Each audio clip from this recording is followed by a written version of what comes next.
New Zealand కావాల్సిన దానికన్నా at least ఒక 15 to 20 రన్స్ తక్కువ చేసింది అనేటువంటి చెప్పుకోవచ్చు. ఆ తర్వాత తన మీద ఎన్ని విమర్శలు వచ్చినా కూడా క్రంచ్ సిచ్యుయేషన్ లో అవసరమైనప్పుడు రోహిత్ శర్మ ఎలా ఆడతాడు, why he been called hit man అనేటువంటిది మరొకసారి ప్రూవ్ చేసుకున్నాడు. ఈ వికెట్ మీద కావాల్సినటువంటిది పవర్ ప్లే ని కరెక్ట్ గా నెగోషియేట్ చేయాలి, ఒక సాలిడ్ ఫౌండేషన్ వేయాల్సినటువంటి అవసరం ఉంది. సో దాన్ని కరెక్ట్ గా చేసి చూపించాడు ఈ రోజున రోహిత్ శర్మ. ఈవెన్ యాక్చువల్గా ఆ తర్వాత కూడా రచిన్ రవీంద్ర బౌలింగ్ లో అప్పటికే గేమ్ కంట్రోల్ లో ఉన్నటువంటి సమయంలో స్టెప్అవుట్ అయ్యి ఒక షాట్ ఆడాల్సినటువంటి ప్రయత్నం చేయాల్సిన అవసరం లేదు. బట్ అప్పటికే మంచి సాలిడ్ పొజిషన్ లో ఇండియా ఉంది కాబట్టి రోహిత్ శర్మ అవుట్ అనేటువంటి ఇంపాక్ట్ అంత ఇదిగా పడలేదు.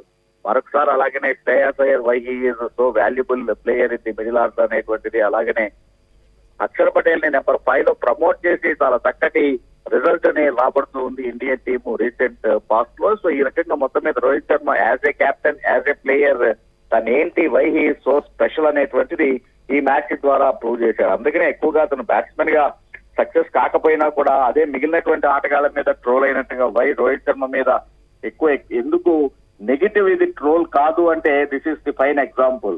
అతను అవసరమైనటువంటి సమయంలో ఎలాంటి విజయాలను అందిస్తాడు. అందుకనే ఐసీసీ నాకౌట్స్ లో రోహిత్ శర్మకి as a captain 93% victory percent 93% ఉంది అంటేనే అర్థం చేసుకోవచ్చు how what valuable and how valuable Rohit Sharma అనేటువంటిది. ఓవరాల్ గా it is a team effort. First బౌలర్లు మన గెలిపించారు, ఆ తర్వాత as a batsman Rohit Sharma and the rest except Virat Kohli. Virat Kohli ఈ రోజున అనవసరంగా మొదట వస్తూనే ఆ స్వీప్ షాట్ కి ప్రయత్నం చేసి ఎల్బిడబ్ల్యూగా అవుట్ అయ్యాడు. అదర్వైజ్ మిగిలినటువంటి అందరూ కూడా తలో చేయి వేయడంతో ఈ విక్టరీ అనేటువంటిది సాధ్యపడింది.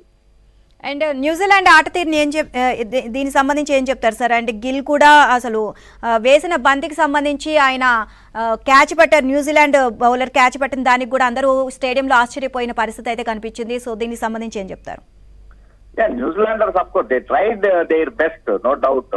చివరి దాకా కూడా అంటే ఇంకా లాస్ట్ ఓవర్ దాకా లాక్కుని వచ్చారు అంటేనే ఎంత ఫైట్ చేశారు వాళ్ళు అనేటువంటిది. అందులోనూ 100 రన్స్ పార్ట్నర్షిప్ ఓపెనింగ్ స్టాండ్ లభించిన తర్వాత బిలో 20 ఓవర్స్ కే వచ్చిన తర్వాత ఇంకా on the board only 152 runs to defend అనేటువంటి పరిస్థితి నుంచి the way New Zealanders fought back is really why they are called world champions. కాకపోతే ఏంటంటే ఒక రకంగా న్యూజిలాండ్ ఓటమికి మనం నిక్కచ్చిగా విశ్లేషణ చేసుకోవాలి, పోస్ట్ మార్టం చేయాలి అంటే కనుక డారెల్ మిచెల్ ఒక రకమైనటువంటి indirectly he is the main cause for New Zealand's victory. One day format లో 68% తోటి బ్యాటింగ్ చేయడం అనేటువంటిది ఏమాత్రం